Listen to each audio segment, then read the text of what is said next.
अब भारत के लिए खुशखबरी है, क्योंकि अब स्ट्रेट ऑफ हार्मुज पूरी तरह से खुल गया है और अब जहाज आ जा सकती हैं, क्योंकि अमेरिका ने जिस तरह से दावा किया है और एक बयान दिया है उसको लेकर ईरान डरा हुआ है और अब स्ट्रेट ऑफ हार्मुज खुलने की संभावना 100% बढ़ गई है। देखो खबर सामने आ रही है, अमेरिका के करीबी देश को ईरान का बड़ा तोहफा, हार्मुज से जहाज गुजरने की दी परमिशन।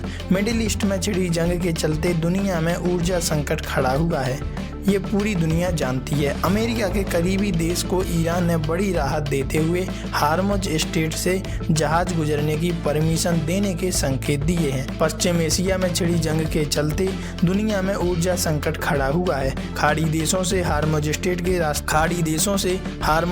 के रास्ते तेल, गैस और ईंधन के टैंक आने से परेशानी हो रही है। ईरान ने इनमें से ज़्यादातर की आवाजाही को रोक दिया है, जिससे कई देश प्रभावित हुए हैं। इसी बीच अमेरिका के करीबी देश को ईरान ने बड़ी राहत देते हुए हार्मुज स्ट्रेट से जहाज गुजरने की परमिशन देने के संकेत दिए हैं। क्या बोले ईरान के विदेश मंत्री आरागाची? ईरान के विदेश मंत्री अब्बास आरागाची ने अपने टेलीग्राम अकाउंट पर शेयर एक इंटरव्यू के दौरान कहा है कि हम उनसे यानी जापान से सुरक्षित मार्ग खोजने के लिए बातचीत कर रहे हैं। हम उनको सेफ रूट देने के लिए तैयार हैं, उनको बस हमसे संपर्क करना होगा और रूट के बारे में चर्चा करनी होगी। आरागाची का यह बयान मंगलवार को जापानी विदेश मंत्री तोशिमित्सु मोटेगी के साथ हुई बातचीत के बाद आया, जिसमें जापान ने खाड़ी में फंसे जापानी जहाजों को लेकर चिंता जाहिर की थी। जापान के लिए क्यों है अहम हार्मुज स्ट्रेट? अगर ईरान की ओर से जापान को हार्मुज स्ट्रेट से जहाज गुजरने की इजाज़त मिल जाती है तो यह उन चुनिंदा देशों में शामिल हो जाएगा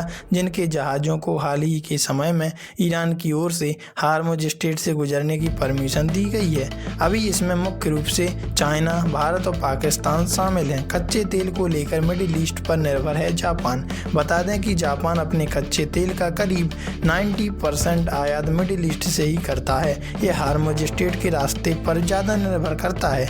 28 फरवरी को अमेरिका, इजरायल और ईरान के बीच छिड़ी जंग की वजह से यह रूट प्रभावित हुआ, जिसकी वजह से तेल और गैस संकट पैदा हो गए, जिससे भारत समेत कई देश प्रभावित हुए। कच्चे तेल की कीमतों में भी उछाल देखने को मिला है। ईरान के Islamic revolutionary guard core IRGC ने जंग की शुरुआत में ही सीधी चेतावनी दे दी थी कि उसके जलमार्ग से गुजरने वाले जहाज़ों को आग के हवाले कर दिया जाएगा। इसके बाद से समुद्री यातायात लगभग ठप सा हो गया। हालांकि तेहरान की ओर से बीते सप्ताह बयान जारी कर कहा था कि हार्मुज स्ट्रेट केवल ईरान के दुश्मन देशों के लिए ही बंद है। वैसे आप इस बारे में क्या राय रखते हैं? कमेंट में जरूर बताइएगा।